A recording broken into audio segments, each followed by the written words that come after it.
America అధ్యక్షుడు Donald Trump ఇరాన్తో చర్చలపై clarity ఇచ్చారు. సోమవారం నుంచే ఇరాన్తో అమెరికా చర్చలు ప్రారంభమయ్యే అవకాశం ఉందని చెప్పారు. అయితే ఈ చర్చలు ఎలా సాగుతాయో వేచి చూడాలని అన్నారు. తాను ప్రజలను చంపాలనుకోవట్లేదని, సైనిక దాడుల వల్ల చాలా మంది చనిపోవడం తనకు ఇష్టం లేదని స్పష్టం చేశారు. ఇక ఆదివారం ఇరాన్పై జరపాలనుకున్న అత్యంత భారీ సంయుక్త సైనిక దాడులను అమెరికా, ఇజ్రాయెల్ దేశాలు తాత్కాలికంగా నిలిపివేశాయి. యుద్ధాన్ని ముగించేందుకు ఇరుపక్షాల మధ్య ఒక ప్రాథమిక శాంతి ఒప్పందం కుదిరిన నేపథ్యంలో ఈ నిర్ణయం తీసుకున్నారు.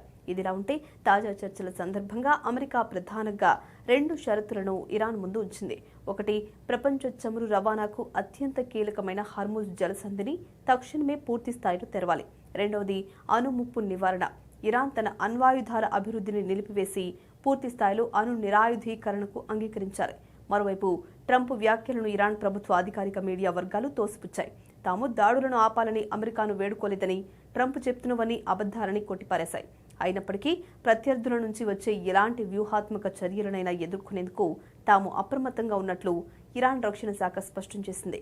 ఈ ముసాయిదా ఒప్పందం దౌత్య చర్చలు సఫలమైతే పశ్చిమాసియాలో 5 నెలలుగా సాగుతున్న యుద్ధ వాతావరణం ముగిసి అంతర్జాతీయ చమురు మార్కెట్పై ఒత్తిడి తగ్గే అవకాశం ఉంది. ఒమన్ మధ్యవర్తిత్వంతో హర్ముజ్ జలసంధి నిర్వహణపై ఇరాన్ చర్చలు జరుపుతుంది. అయితే వాణిజ్య నౌకల ప్రయాణానికి సురక్షితమైన కొత్త మార్గాన్ని ఏర్పాటు చేయడంపైనే ఇరాన్ దృష్టి సారించింది. సౌదీ అరేబియా, యుఏఈ, ఖతార్ వంటి దేశాల చమురు, గ్యాస్ క్షేత్రాలపై ఇరాన్ లేదా దాని అనుబంధ సంస్థలు దాడులు చేయకుండా నిరోధించడంపై కూడా చర్చించనున్నారు.